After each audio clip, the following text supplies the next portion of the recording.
महात्मा बुद्ध के समय की बात है। उन दिनों मृत्यु के पश्चात आत्मा को स्वर्ग में प्रवेश कराने के लिए कुछ विशेष कर्मकांड कराए जाते थे। होता ये था कि एक घड़े में कुछ छोटे छोटे पत्थर डाल दिए जाते और पूजा हवन इत्यादि करने के बाद उस पर किसी धातु से चोट की जाती। अगर घड़ा फूट जाता और पत्थर निकल जाते तो उसे इस बात का संकेत समझा जाता कि आत्मा अपने पाप से मुक्त हो गई है और उसे स्वर्ग में स्थान मिल गया है। चूंकि घड़ा मिट्टी का होता था, इसलिए इस प्रक्रिया में हमेशा ही घड़ा फूट जाता और आत्मा स्वर्ग को प्राप्त हो जाती, और ऐसा कराने के बदले में पंडित खूब दान दक्षिणा लेते।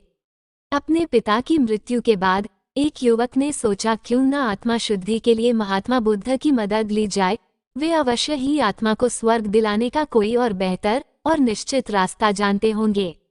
इसी सोच के साथ वो महात्मा बुद्ध के समक्ष पहुंचा। हे महात्मन, मेरे पिताजी नहीं रहे, कृपया आप कोई ऐसा उपाय बताएं कि यह सुनिश्चित हो सके कि उनकी आत्मा को स्वर्ग में ही स्थान मिले। युवक बोला।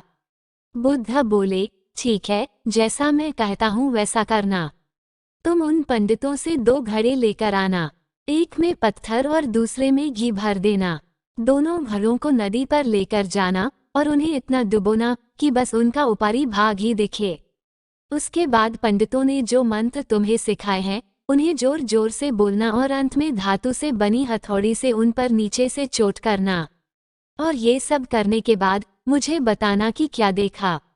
युवक बहुत खुश था। उसे लगा कि बुद्ध द्वारा बताई गई इस प्रक्रिया से निश्चित ही उसके पिता के सब पाप काट जाएंगे और उनकी आत्मा को स्वर्ग की प्राप्ति होगी। अगले दिन युवक ने ठीक वैसा ही किया और सब करने के बाद वो बुद्ध के समक्ष उपस्थित हुआ। आओ पुत्र, बताओ तुमने क्या देखा? बुद्ध ने पूछा।